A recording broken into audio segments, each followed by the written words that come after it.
Oi, gente, eu sou Mariana Magalhães, estou junto de Alice Labate e Isadora Henriques para falar com Hugo Harris, que é doutor em letras pela Universidade Mackenzie, mestre em comunicação e semiótica pela PUC e possui graduação em jornalismo pelo Mackenzie e graduação em cinema pela FAAP. Atua como docente nos cursos de Publicidade e Relações Públicas da FECAP e no curso de jornalismo da Universidade Presbiteriana Mackenzie. Também é docente de pós-graduação Certificate em Marketing e Negócios da ESPM. Hugo, seja muito bem-vindo. Obrigado, é um prazer estar aqui com vocês.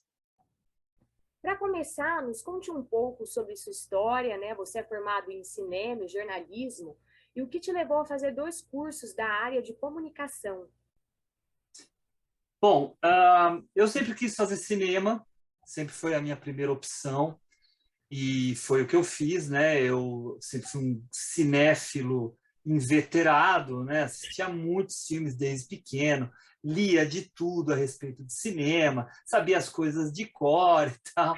Então, naturalmente, era essa a minha saída. E aí, a primeira opção era essa. Eu cheguei a pensar em outros cursos e tal, mas eu acabei entrando em cinema. Fiz o curso, né? Me formei.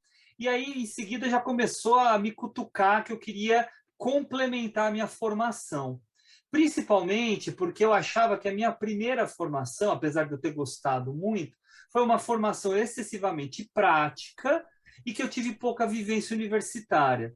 Aí eu fui procurar uma instituição que me proporcionasse uma vivência universitária boa e que fosse forte na parte de conteúdo, nos cursos que tinha, que tivesse tradição. Aí eu caí onde? No Mackenzie. E eu pensei em fazer ou um curso ou outro, ou jornalismo ou letras. Era um dos dois que eu pretendia fazer.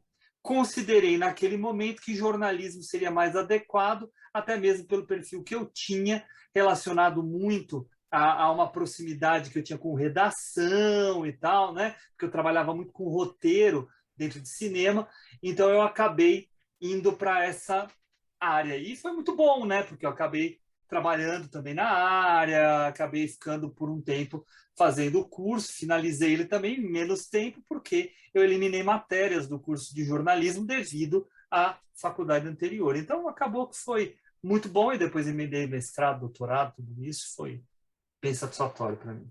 Você tem um espaço para conversar e debater cinema no podcast chamado Cinefilia e Companhia, certo? Conta pra gente um pouquinho como surgiu essa ideia desse projeto e como que ele funciona. Tá, assim, há muito tempo eu tinha vontade de ter algum tipo de canal para falar de cinema. E essa ideia foi amadurecendo na minha cabeça, né? Eu cheguei a fazer até um canalzinho no Instagram, coitadinho, tá meio abandonado, e até por causa do próprio Cinefilia e Companhia. E aí veio essa ideia do podcast, né? Com a pandemia, muita gente fazendo podcast e tal. Daí eu resolvi tirar ele da gaveta e procurei 2 colegas para fazer comigo esse podcast, porque podcast sozinho é meio sem graça, né? Eu queria mesmo um bate-papo de cinema.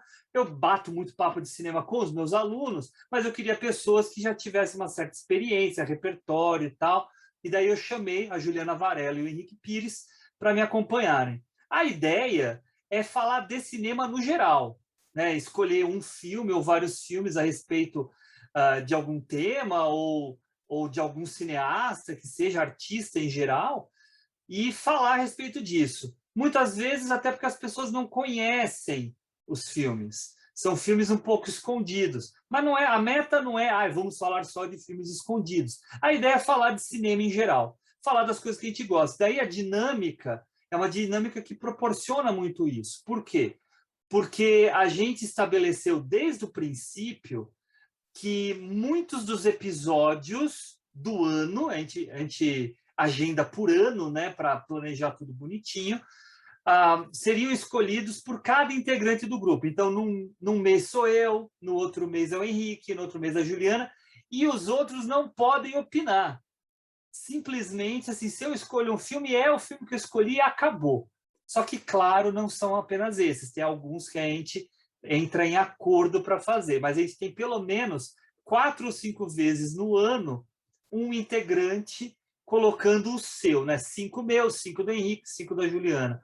Né? E isso funciona muito bem, a gente acaba vendo filmes que a gente não pensava em assistir. E tem funcionado bem, eu tenho gostado bastante, a gente está terminando o primeiro ano e já estamos planejando o ano seguinte, tem muita coisa boa aí pela frente, traz muito prazer. Né? Ai, deve ser mesmo bem interessante, ainda mais que é um tema que vocês gostam bastante. Então, estamos aguardando pelas novidades, os próximos filmes escolhidos e afins. Tem coisa então, chegando. Ai, ainda bem. Então, hoje em dia, nós vemos muitos profissionais da comunicação integrados, né? Como você mesmo disse, você acabou fazendo cinema, jornalismo, e com isso a gente entende que os cursos de comunicação, eles se complementam. Então, pensando nisso, qual dica que você deixaria para os estudantes de comunicação pensando no mercado de trabalho? Olha, o mercado, não só da comunicação, né? Qualquer área, é muito competitivo. Muito competitivo. Você tem que ser muito bom para sobreviver num mercado como esse. Então, a minha dica não é fazer que nem eu, que fiz 2 cursos de comunicação, tá? De certa forma, acaba sendo um pouco repetitivo fazer 2 cursos de graduação. Mas o que eu acho que é importante? Você escolher uma área que você considera que você tem mais afinidade e continuar estudando, ou ao mesmo tempo que você está fazendo a tua graduação, com cursos livres, né, estudando por conta, e depois de terminar, fazer pós-graduação para áreas que te interessam mais. Eu tenho alunos que eu falo para eles mesmos, falo assim, olha, eles vêm na aula comigo de cinema, eu adoro cinema, vou fazer cinema depois de terminar jornalismo. Eu falo, não precisa fazer isso. Vai fazer uns cursos livres, vai entender melhor se você realmente gosta, vai ganhando repertório, né? Daí depois você pode fazer uma pós-graduação. Eu tenho alunos que ou fizeram jornalismo, ou na época que eu dei aula até de rádio e televisão, que foram fazer gestão de televisão, foram fazer especialização em roteiro. Por quê? Porque gostam e tudo bem, tá? Então, a minha dica é se aprimore o máximo possível para você ser o melhor de todos. Ah, mas eu tenho tal deficiência, tal deficiência. Pô, que bom que você identificou. Ataque essas deficiências. Não se acomode em cima delas. Vá atrás. Ah, eu não sou muito bom de vídeo. Vai fazer um curso por fora. Ah, eu não tenho inglês muito bom. Vai fazer um curso. Ah, eu queria tanto ser correspondente internacional. Beleza. Línguas, geopolítica, jornalismo internacional, professora Márcia Detoni. Tudo isso vocês precisam ir atrás. Tá? Não vão entregar para vocês à toa. E se você não fizer, outro fará. Falando um pouco, né, sobre jornalismo, o desenvolvimento do jornal ele tem sido cada vez mais digital. Daqui a alguns anos, você acha que é possível o sumiço do jornal impresso? Essa é uma pergunta muito complicada, né? Porque é um exercício de futurologia. Mas historicamente, eu acredito que não. Eu acredito que o jornal, sim, ele está perdendo um pouco de espaço. O digital chegou para ganhar muito espaço, mas tem gente que não se dá bem com o digital. Tem gente que gosta de carregar o jornal. Ah, mas vai carregar o celular. Tudo bem, vai carregar o celular, mas a tela é pequenininha. Né? Vamos lá, eu quero um negócio grande para ler. Pega o jornal. Tá? Então, assim, na história, quando havia só cinema, era só cinema. Tá? Falavam até que o cinema ia substituir o rádio. O rádio está aí. Aí, quando apareceu a televisão, falaram que a televisão ia substituir o cinema. O cinema está aí. E o rádio também. Aí, quando chegou a internet, falaram, a internet vai substituir os livros, vai substituir o cinema, está tudo aí. Certo? É o mesmo raciocínio com o jornal. Na minha visão, o jornal diário permanece. Vai ter queda de vendas? Já está tendo, mas eu não acho que vá se perder. As revistas reduziram, mas ainda não se perdeu. Tá? Eu acho até que a revista que tem uma periodicidade maior, pode ser que ela tenha uma diminuição maior, tá? Até para se sustentar. Mas o jornal, acho que não. Eu acredito e até torço para que não. Até eu acho que essa minha crença tem a ver com a minha torcida também. O importante, né, aproveitando que temos aqui uma aluna de publicidade, é a divisão do share, né? Assim, eu acho que a divisão de grana que vai para a internet, para a TV, para cinema, para jornal, para revista, né, se desequilibrou. As coisas estão correndo muito lá para a internet, né? Vamos ver como é que isso vai ser. Não esqueçam, a internet está no começo. As potencialidades dela ainda estão para se revelar. Tem muita coisa ainda para surgir. Mas eu acho que a vida analógica não está completamente findada. Sim, como você falou também, o modo tradicional tem se transformado e a modernidade tem ganhado cada vez mais espaço em nossas vidas, né? As plataformas de streaming vêm ganhando cada vez mais espaço, mais usuários. Você enxerga esse crescimento positivo no mundo da comunicação? Eu considero positivo. Tem muita gente que olha isso de forma negativa. Até esses dias eu estava escutando uma pessoa falar, não, porque os cinemas têm que resistir, senão eles vão desaparecer. Gente, tem público para tudo, tá? Não é todo mundo que quer ficar em casa vendo cinema numa tela pequena. Eu, por exemplo, quero ver filme na telona gigante, IMAX, sonzão, né? Quero isso. Mas eu também quero ver em casa, eu também quero ver no celular. Hoje mesmo eu estava no Mackenzie esperando por um treinamento, tinha 1 hora para esperar o treinamento e eu não tinha nada para fazer. Abri meu celular, fiquei vendo lá a temporada de uma série que eu queria ver. Beleza, mas isso não substitui o cinema, são coisas complementares. Eu acho que as pessoas também têm a mania de colocar terror em tudo. Eu acho que o streaming é muito importante e não deve ser colocado de lado, porque tinha cineastas e o Spielberg falando, um monte de gente falando mal, né, de filmes vindo do streaming. Não, é mais uma plataforma. E o Spielberg vai fazer filme para o streaming também, né?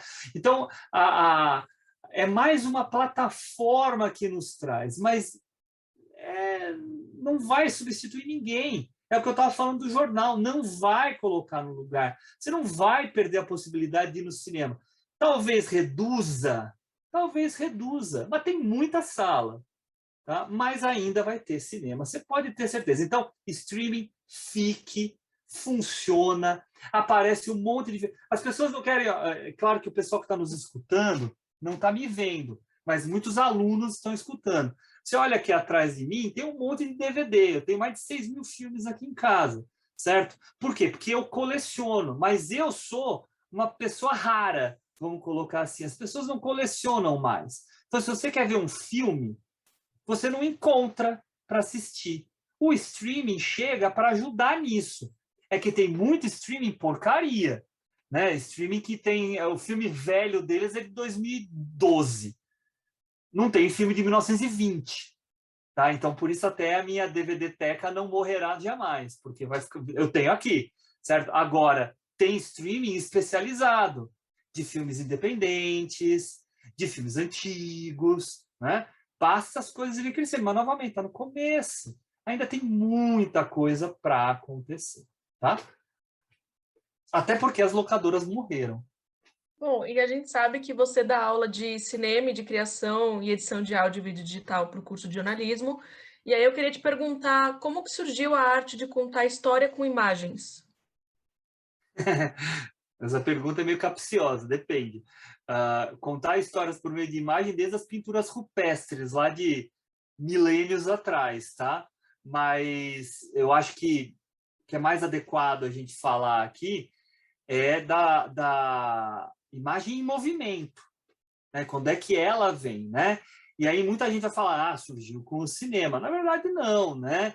A gente já tinha as lanternas mágicas, né? Lá no século XIX, que vem de uma tradição teatral, né? Então você tinha já uma preocupação, teatros de luzes e sombras. Então tudo isso traz uma mística da imagem que se movimenta. O que o cinema trouxe a mais é uma técnica e um dispositivo portátil, que é a câmera, que consegue registrar imagens em movimento e difundi-las. Aí sim. Então, a partir daí que as coisas começam a realmente virar algo comercial, que era, que na verdade, desculpa, não era a intenção inicial de quem criou. A intenção inicial de quem criou era simplesmente fazer um experimento que mostrasse que era possível registrar imagens em movimento.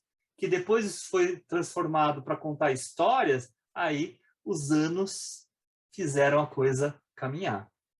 Bom, essa próxima pergunta, ela tem até uma conexão com essa que você acabou de responder, que é quando a gente começa a falar do Griff, né? Aquele David Griff, que foi o primeiro cineasta a entender a importância psicológica da montagem. Ele criou ferramentas e passou anos experimentando planos e técnicas de montagem, como, por exemplo, o corte invisível, que é usado até hoje. O que você poderia falar um pouco dessa época, desses experimentos de Griff, os pontos mais importantes? O Griffith é um cineasta que marcou a história do cinema. Sim, ele é muito importante, porque ele foi o primeiro cineasta a fazer um longa-metragem utilizando toda essa linguagem cinematográfica, a gramática cinematográfica dentro dele, né? Então, fez um filme, que é um filme horrível, né? Horrível ideologicamente mesmo, que é o Nascimento de uma Nação, mas que tem uma importância histórica muito grande. Mas eu não diria que o Griffith é o primeiro a entender a psicologia da montagem, tá? Por ele e também por uma outra figura chamada Edwin S. Porter.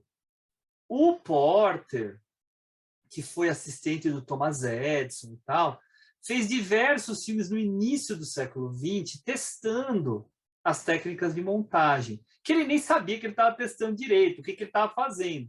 É meio que fazendo para descobrir. Né? O Júlio Bressani que fala, né, que a arte do cinema é uma arte curiosa porque você faz para ver como é que fica. Tá? Então, é o que eles estavam fazendo para ver como é que fica, e experimentando o que deu certo, o que deu errado. Então, o primeiro grande filme, curto, mas o primeiro grande filme que tem lá no século XX é o Grande Assalto de Trem, 1903, tá? Em que ele vai fazer perseguição, plano e contraplano, mudança de ambientes, né? O Griffith vai vir no rastro do que o Porter fez.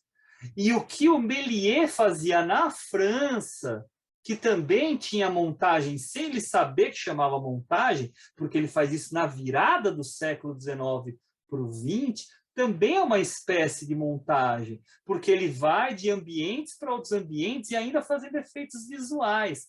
Então, atribuem ao Griffith, que tem o seu mérito e tal, mas ele não é único aí. A gente tem outras pessoas também que contribuíram para isso, né? O cinema é uma arte da coletividade, da criação múltipla, né? De várias pessoas criando coisas em vários cantos, e aí você aproveitando um pouquinho de cada um. O Griffith ficou com a fama. Todo mundo fala, é o primeiro longa-metragem da história. Não é. O primeiro longa-metragem da história, pelo que eu sei, é o... Como é que é? Ai, eu esqueci o começo do nome, mas assim, é alguma coisa do Bando de Kelly. Eu acho que é a história do Bando de Kelly, que é um filme australiano, de 1912, mas que não tinha as técnicas que o Griffith coloca. Então, o filme do australiano ficou perdido, tanto que não existe cópia mais dele, pode ser que tenha trechos, e o do Griffith é o que ficou.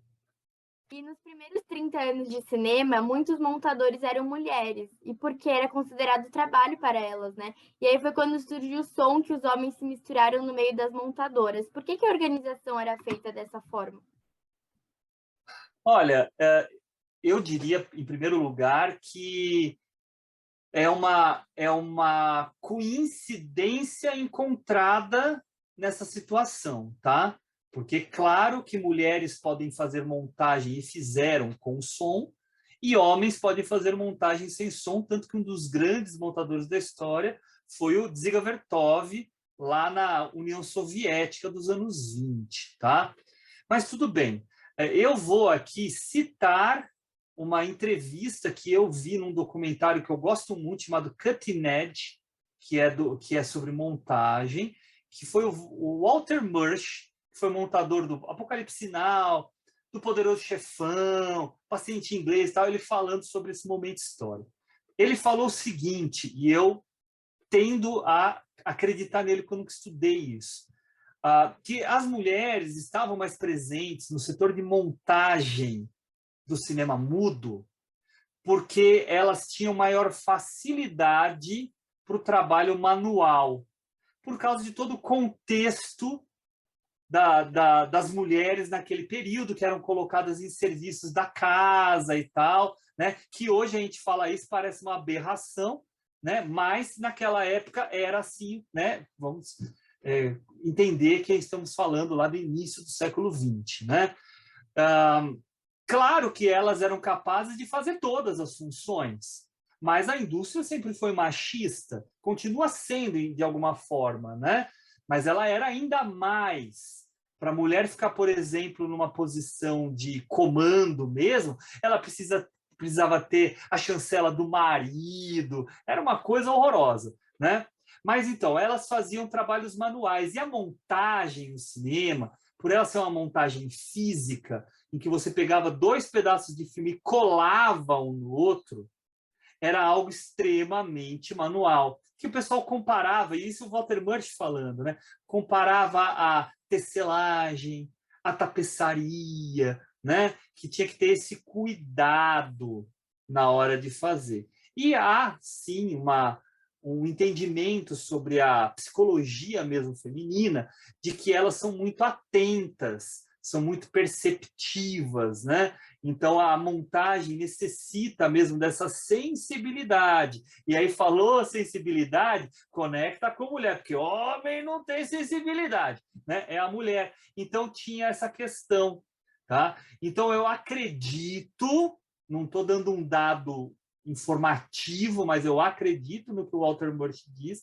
que essa presença maior das mulheres está devido a essa característica que perceberam. Quando entra o som, que é algo mais eletrônico, mais tecnológico, mais técnico mesmo, os homens começaram a entrar mais, tá?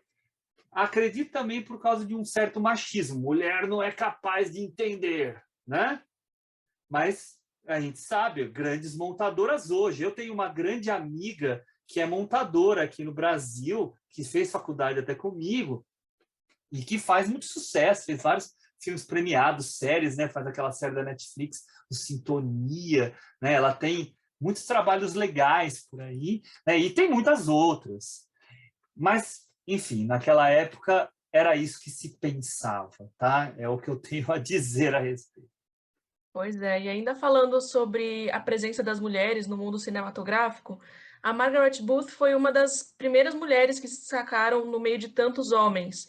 E aí eu queria te perguntar qual que você acha que tenha sido o maior impacto que ela trouxe no mundo cinematográfico?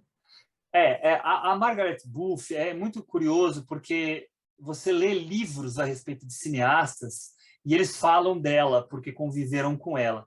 Eu até fui procurar um pouquinho a respeito da Margaret Booth para ver os filmes que ela montou. E como montadora em si, os filmes que ela montou não tem nenhum de muito destaque. Mas isso não importa, porque ela se tornou a chefe do departamento de montagem, se eu não me engano, da MGM, se eu não me engano, da Metro-Goldwyn-Mayer, né? Como chefe do departamento de montagem, ela era extremamente exigente com os seus funcionários, no sentido deles buscarem as soluções mais criativas e que, ao mesmo tempo, atendessem aquilo que o produtor queria, que era um filme curto, né? Filme curto, por quê? Porque as pessoas, quando você vê, o filme tem 2h40, dá aquela preguiça de assistir, né? Então, para chamar mais público e ter mais sessões, né? Porque quanto mais longo o filme menos sessões no dia você tem, certo? Então, sempre tinha aquela meta, o filme tem que ter entre 1h40 e 1h55, né? Então, ela regrava muito os seus montadores. Uma vez eu vi o Franklin Urioste, que foi um grande montador, eu não sei se ele ainda está em atividade, mas que montou grandes filmes nos anos 90, falando a respeito da época que ele trabalhou com ela, lá atrás, e que ela era muito incisiva, uma mulher de muita personalidade, que sempre assim, ela não deixava passar nada. Né? Ela via um problema, ela já falava assim, arruma isso, arruma aquilo. Então, ela, digamos assim, ela foi uma excelente professora para uma geração de montadores. E vamos pensar, a área cinematográfica é uma área ainda muito recente, né? A gente tem 120 e poucos anos, 130 anos, né? Nós ainda não chegamos nisso. Então, é muito novo. E ela é assim, do começo da segunda metade, dos anos 40 para frente. Então, ela, nesse primeiro momento, foi encontrando caminhos para fazer um bom filme por meio da montagem. Tá? Então, ela tem esse papel muito importante. Ela trabalhou até o fim da vida, né, no cinema.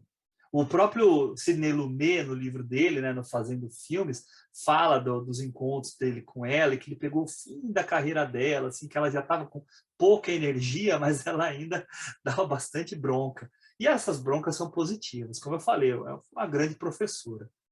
Agora, falando um pouco sobre criação de vídeo, quando nós pensamos em criar algum determinado vídeo, seja sobre qualquer conteúdo, quais são os pontos que nós precisamos nos atentar para ter um vídeo com uma boa criação? Qual dica você daria? Todos. Que pontos eu tenho que tomar cuidado? Com todos, porque tudo que você fizer de errado vai aparecer na tela. Tem resultado na tela. Então, eu acho que a palavra que resume para mim a realização cinematográfica, e eu sempre falo isso para os meus alunos, é planejamento. Planejamento. Cinema não se faz de um dia para o outro. Cinema se faz com muita preparação. Então, você tem a pré-produção, em que você tem que fazer um monte de providências, você tem que se preparar muito bem. Tem cineasta que demora muito na pré-produção, Spielberg é um, leva mais de anos só na pré-produção. Para quê? Para você ter a menor quantidade de tempo filmando. Porque quando você filma, é a parte mais cara da realização.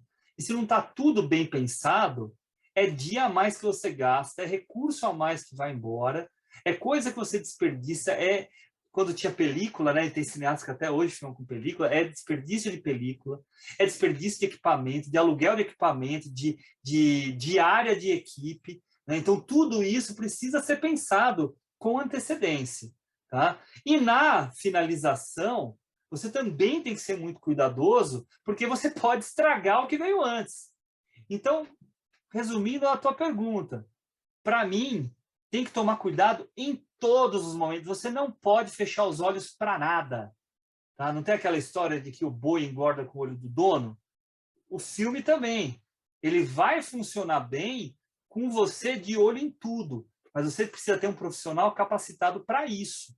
Porque tem profissional que só faz uma coisa no filme. Tá? E tudo bem. Só que quem estiver na alta hierarquia do filme, os produtores, o diretor, os chefes de departamentos, né? Como o diretor de fotografia, o diretor de arte, né? E o montador, esses têm que ter a noção geral do todo, porque senão é muito fácil sair a coisa do trilho e você se perder, porque é muita coisa, muita informação, muito detalhezinho, tem que estar tudo planilhado, tudo planificado, tudo desenhado, tudo pensado antes, né? Quem teve aula comigo aí de criação e edição, sabe que eu falava de decupagem, de storyboard, tudo isso para quê? Para preparar a gravação. Só que depois que você grava, tem que organizar tudo também, porque é uma bagunça de material que você fez, coisa que deu certo, coisa que deu errado, que você tem que organizar para o montador. Então, tudo tem que ser pensado para fazer o filme acontecer. Cinema não é uma coisa fácil de fazer. É uma profissão super difícil, é uma profissão árdua de se realizar, como outras. Jornalismo é a mesma coisa. Você não pode abrir brecha na hora que você está fazendo a tua pauta, fazer uma pesquisa mal feita, ir falar com a fonte sem ter se preparado adequadamente, fazer perguntas fracas, você tem que depois editar o material de forma adequada, escrever seu texto pensando em cada palavra, tudo isso. Então, o segredo para o bom exercício profissional é você ser detalhista e cuidadoso, na minha visão. Tem gente que gosta de viver no caos, eu respeito, mas eu não gosto de trabalhar dessa forma. Bom, e falando mais um pouco sobre filmes agora, né? Uma mudança radical na indústria cinematográfica foi a chegada do som nos filmes, e Hollywood se equipou e produziram filmes como produziam carros na época. Nos conte um pouquinho das novidades que surgiram nessa época que você considera marcante, assim. Bom, eu acho que não foi por causa do som, tá? Já fazia-se uma produção em série antes disso. Eu acho que o som trouxe benesses e trouxe problemas para o cinema, tá? O cinema, até a chegada do som, ele estava desenvolvendo uma linguagem que era muito própria dele, tá? Com a chegada do som, aquele desenvolvimento de linguagem que tinha dentro dele a pantomima, né, as interpretações um pouco mais exageradas e tal, que hoje as pessoas veem e fazem gozação com isso, né, fazem troça, era uma forma de se fazer cinema. E se fazia muito, e se ganhava dinheiro com isso. Tá? Tinha grandes empresas, né, que existem até hoje, né, a própria Warner, né, a RKO, né, United Artists, né, o United Artists, já faleceu, mas tinha grandes produtoras fazendo isso. A chegada do som trouxe, sim, uma maior popularidade para o cinema, tá? Mas também deu uma freada nesse desenvolvimento de linguagem. O cinema teria ido para outro caminho. Eu não vou dizer que seria um melhor caminho, tá? Estou dizendo que é um outro caminho. Então, respondendo à tua pergunta, né, o que eu posso falar sobre essa chegada, claro que ele possibilitou uma aproximação do real maior, né, porque o mundo tem sons, certo? Trouxe a possibilidade de inserção de música, que é, né, um impacto dramático que a gente tem dentro do filme, que é linguagem mesmo, né? Não é música para ficar cantando, é música para fazer enaltecimento dramático, né? Então, uma cena de perseguição, uma cena de tristeza, uma cena de expectativa. Se você quiser botar uma música, você pode botar. Mas vamos lembrar que na época do cinema mudo, a gente já tinha as pianolas dentro das salas de exibição que acompanhavam, né, com o cara lá tocando a pianola, acompanhavam o filme rolando. É o que todo mundo diz, né? O cinema sempre foi mudo, mas nunca foi silencioso. Havia na sala de cinema o som, tá? Mas era um som que não estava colado na película, como depois ficou com o surgimento em 27 da técnica sonora, tá? Mas acabou com muitas carreiras, né? Quem conhece um pouco de história do cinema conhece essas histórias, né? Estou falando coisas aqui que são de conhecimento geral, mas muitas carreiras se perderam porque as pessoas não conseguiram se adaptar à entrada do som, tinha gente que não tinha boa dicção, tinha gente que não concordava, né? E teve gente que teve a carreira em ascensão. O próprio Charlie Chaplin demorou para usar som nos filmes dele. Você pega lá os filmes dele dos anos 30, tem alguns que são completamente mudos e outros que só têm momentos sonoros, como o próprio Tempos Modernos, né, que é muito conhecido, tem momentos sonoros, né? Então, apesar da presença da música. Então a gente tem essas diferenciações, mas não vamos pensar que foi o som que transformou o cinema numa indústria. Já era antes, já produzia antes, só cresceu mais a quantidade de público, porque aí se tornou mais popular, tá? Mas já tinha sua popularidade também naquele período. Bom, agora chegando no fim da nossa entrevista, para finalizar, você tem alguma dica para dar para o pessoal de comunicação que curte bastante essa área do audiovisual e pretende seguir com ela? Bom, Alice, eu sei que faz aula comigo, né, Alice? E deve ter reparado que eu sou meio chato com uma coisa, repertório, tá? Eu acho que e isso é uma coisa que eu boto em todas as minhas aulas, na aula de crítica de cinema também. Quem quer ir para o audiovisual, não importa que área, tá? Eu sou do jornalismo e quero trabalhar na TV. Eu sou do jornalismo e quero fazer documentário. Eu sou da publicidade, quero fazer filme publicitário, sei lá, tá? Não adianta você chegar com pouco conhecimento. Você precisa ver filmes. E não adianta só ficar vendo o lançamento da Netflix. Tem que ver filme antigo, tem que ver o que já foi feito, conhecer os grandes realizadores, não pode ter preconceito com nacionalidade, com época. Tem filme dos anos 30 que é incrível, só que a pessoa não vê porque é preto e branco, sabe? Não é para agir dessa forma. Você quer ser um profissional, você tem que conhecer a tua área com profundidade, tendo respeito pela questão histórica, tá? Isso é uma primeira questão. Para mim, a segunda questão é você estudar muito. Então, não adianta você sempre querer que as coisas saiam de improviso. Você tem que ter entendimento de linguagem, saber como construir uma narrativa audiovisual. E não importa se é um filme, se é um videoclipe, se é uma matéria televisiva, todas elas usam os mesmos recursos de linguagem. O que importa é você saber como e por que aplicá-los, tá? E aí, com o tempo, você desenvolve a sua própria identidade. Mas você precisa saber essas coisas, tá? Então, quer trabalhar com isso? A dica é repertório e muito estudo. Ninguém vai te dar trabalho porque você é legal ou porque você acha cinema muito bacana. E daí, quando te perguntarem que filme você viu, você fala que você viu 007, tá? Você tem que ter repertório. Enfim, essa é a minha dica. Meio antipática, vou guardar mas essas essa é a dica. dicas. Isso, guarda mesmo. Bom, eu vou guardar. Boa parte dessa entrevista eu estou guardando e vou levar para a vida. Bom, professor, muito obrigada por ter participado. Agora a gente deixa um espaço, se você quiser deixar algum comentário extra, divulgar suas redes sociais, para o pessoal conseguir te encontrar, tirar as dúvidas, quem sabe acompanhar os seus posts. Tá bom. É isso, o espaço é todo seu, a gente agradece. Beleza. Olha só, em primeiro lugar, agradecer vocês, meninas, obrigado. Foi um papo bem simpático, agradável. Espero que saia aí um programa legal para o público de vocês e boa sorte para vocês. Em primeiro lugar, deixar uma coisa bem clara aqui, né? Eu dou aulas de cinema, mas eu também sou professor de jornalismo. Então, eu trabalho bastante com jornalismo, né? Dou aula de disciplinas de jornalismo dentro do curso. Isso é importante porque eu não quero ficar rotulado, né? Como só o professor de cinema. Dei muito tempo aula de teoria do jornalismo, dou aula de projetos de TCC, de práticas da notícia, né? Estou dando esse semestre, jornalismo audiovisual, enfim, muita coisa lá.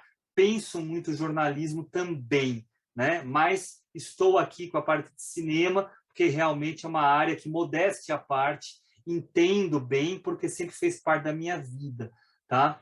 Alunos de jornalismo, né, que são aqueles para quem eu me direciono mais. Cinema é importante, é uma área gostosa, mas jornalismo tem uma relevância fundamental para a nossa sociedade. O que a gente tem visto acontecer no nosso país nesse período de pandemia e nos últimos anos, né, devido a fatores que eu nem vou mencionar aqui, mostra, prova e deixa para a gente a responsabilidade da nossa profissão. É uma profissão não apenas importante, mas fundamental e essencial para a democracia. E não vamos colocar aqui uma questão de ser de direita ou ser de esquerda, né? É uma profissão de extrema necessidade para segurar a onda daqueles que têm o poder de mexer nas nossas vidas. Vejam o Prêmio Nobel da Paz desse ano, quem foi que recebeu? Foram 2 jornalistas, né? Se eu não me engano, uma senhora filipina e um rapaz russo.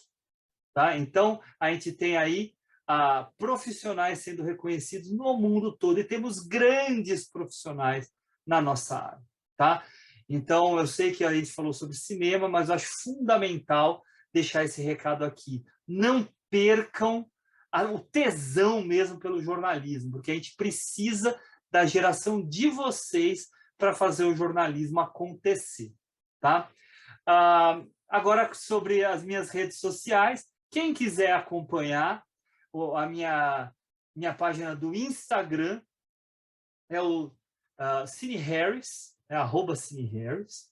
Tenho página do Instagram também do Cinefilia e Companhia, com E normal, E escrito mesmo. E você pode encontrar o nosso podcast do Cinefilia e Companhia em qualquer agregador de podcast, inclusive no Spotify, que é muito popular, mas no Deezer, no Amazon Music, em todos eles, no Apple e tal, que é Cinefilia e Companhia, com E comercial. Tá? Já estamos lá com 18 episódios, segunda-feira, no dia 18, né? Eu não sei quando é que vai sair essa gravação aqui, mas no dia 18 de outubro entra o 19º episódio sobre o filme A Censura para o Cadafalso, que é um filme de 57, então a gente fala de filme antigo também, né?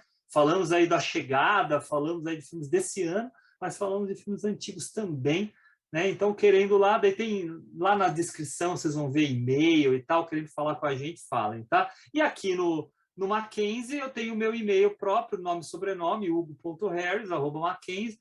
Precisando de mim, querendo falar sobre alguma coisa, é só me procurar, tá bom? É isso.